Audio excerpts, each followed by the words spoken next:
The number of employees who are looking for additional source of income are growing. Because when reality kicks in, what you earn is not enough to sustain the life you want for your family.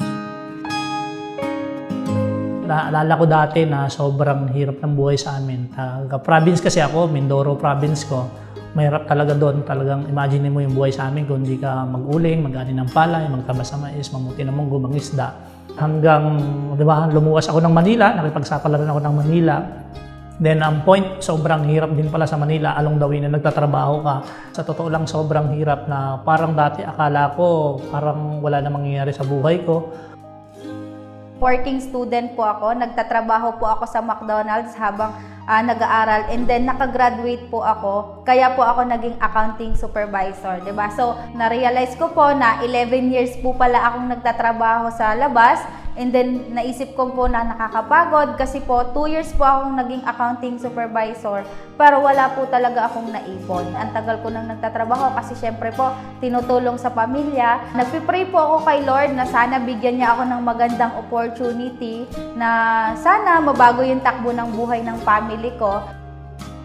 Ako po ay laki sa hirap, laki sa mga pagsubok, kaya anumang mga pagsubok sa buhay namin ay alam ko na kung paano i-survive, at sa tulong na rin ng pananalangin sa Diyos. Bilang isang pulis, napakahirap. Kasi hindi naman lahat, pero mostly sa amin ay member ng London. Loan dito, loan doon. Ang tanging dalangin ko noon, Panginoon, tulungan mo naman ako. Kung tutuusin sa 14 years in service kung aking babalikan, sadyang napakahirap. Ngunit ako kasi yung tao na ang daming pangarap. Pangarap para sa pamilya ko at pangarap para sa nabuo kong mismong pamilya. Dati naman akong call center agent and receptionist. Ang hirap kasi laging stress sa trabaho, puyat, pagod, and kadalasan kahit dalawa na yung trabaho ko, kulang pa rin talagang sweldo para sa pamilya ko. Napakaraming challenges and of course, bawal malate. Kaya ang hirap pag na-traffic ka, kaya madalas natatanong ko sa sarili ko hanggang kailan ba ganito ang buhay ko. Bata pa lamang ako, hindi ko na nakakasama yung 12 kapatid ko dahil nasa ibang bansa sila. Doon sila nagtatrabaho para tulungan kami na makapagtapos ng pag-aaral. Madaming Pasko, madaming birthday ng magulang namin, hindi namin sila kasama. Ayokong sa Facebook lang nila kami nakikita. Ayokong sa tawag lang kami nag-uusap. Ang gusto ko mayakap sila. Kaya ngayon, isa na akong electronics engineer dahil sa mga kapatid ko. Matagal ko nang pinagdasal kay Lord. Lord, bigyan mo ko ng opportunity. Yung pwedeng kumita ako ng malaki nang hindi ako pupunta sa ibang bansa. Merong isang tao na hindi ko kakilala, na nakausap ko lang, nakakwentuhan ko lang sa gym. Ang point, ginagawa ko in a long years na. Then good thing, sobrang maganda naman yung nangyari kasi dito ako nakabili ng sasakyan, dito ako nakabili ng kondo, 'di ba? Dito ako nakabili ng lupa, 'di ba? Na sobrang papasalamat ko talaga sa Panginoon na grabe yung blessings na binibigay niya sa amin. Then ang point ko sa mga hindi nakakaalam ng sistema namin, na totoo lang, kayang-kaya mo to. Nakakatuwang part lang po, habang ginagawa ko po yung business, 3 months ko pong ginagawa yung business, nagkaroon po ako ng sarili kong sasakyan. Lahat po ng mga pangarap ko dati, dito ko na po nakukuha ngayon. Like mag-travel po sa abroad, di ba? Naranasan ko na po yon.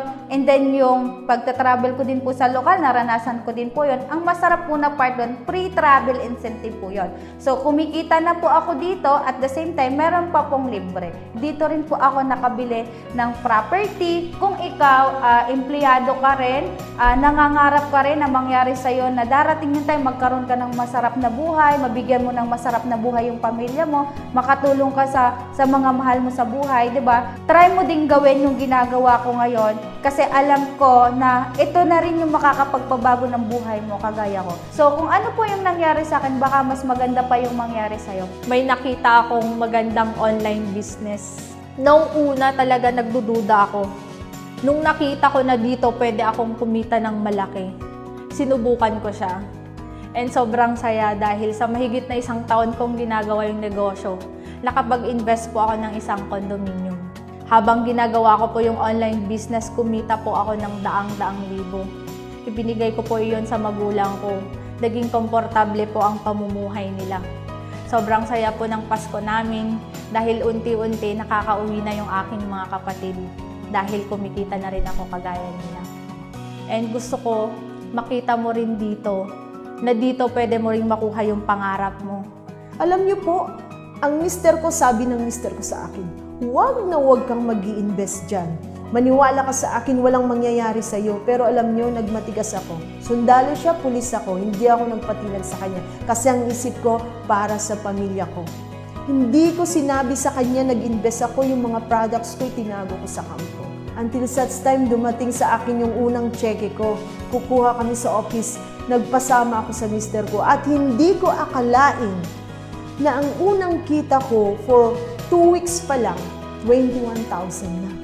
Siyempre, tayo mga pulis, hindi tayo mag-i-invest sa isang scam, di ba? Kasi pulis tayo eh. Papayag ba naman tayo may scam? At ang kagandahan nito, mga kaibigan, yung kasamahan namin, yung kakilala ko, inspector, alam niyo kung anong ginawa niya. Ano ba yung business na pinagsasabi mo? Sabi niya gano'n. Nag-investiga siya kasi siyempre 10 years siyang investigador, di ba?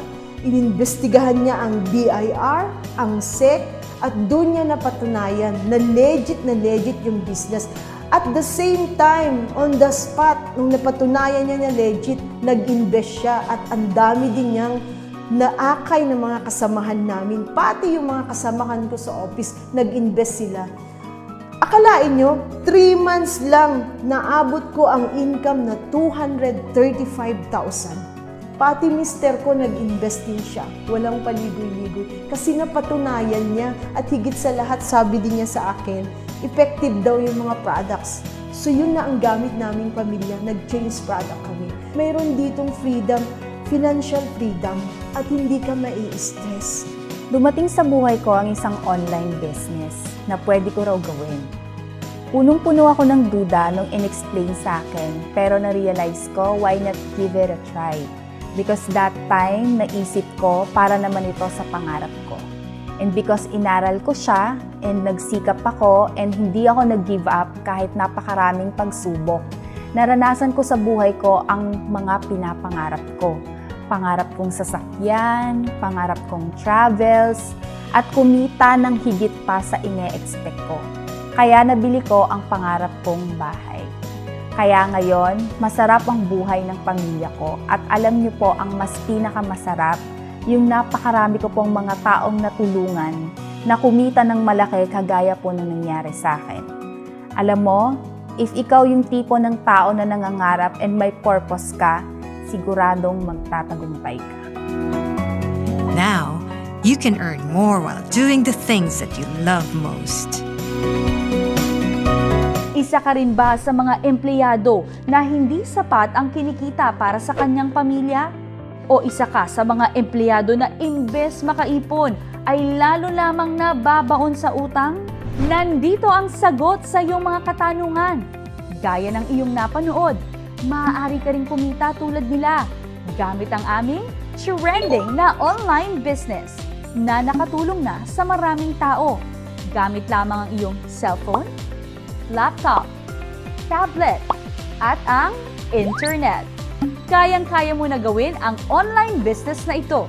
Sa online business na ito, hindi mo na kailangan bumili ng stocks ng produkto na ibebenta mo online dahil may warehouse at website ang company para sa stocks ng produkto mo.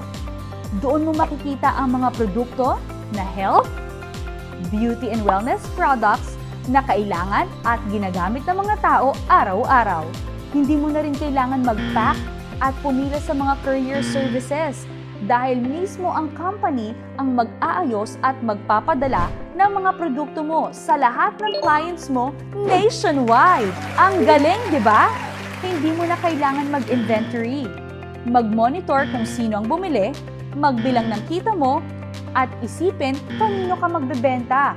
Dahil lahat ng yan, nasa online shop mo na. At ang pinakamaganda, ang income mo automatic nang papasok sa account mo. And you can monitor your business 24/7. Sobrang ganda, di ba? Walang sakit sa ulo, walang stress, at makakatipid ka pa ng oras. Sobrang hassle-free. Kaya naman mas kikita ka ng sobrang laki kahit nasa bahay ka lang at kasama ang mga mahal mo sa buhay. Don't worry, this is 100% legal online business, registered sa SEC, DTI, at lahat ng products approved ng FDA. If you want to know more about our free online training, just comment yes below. Congratulations and welcome to our trending online business system.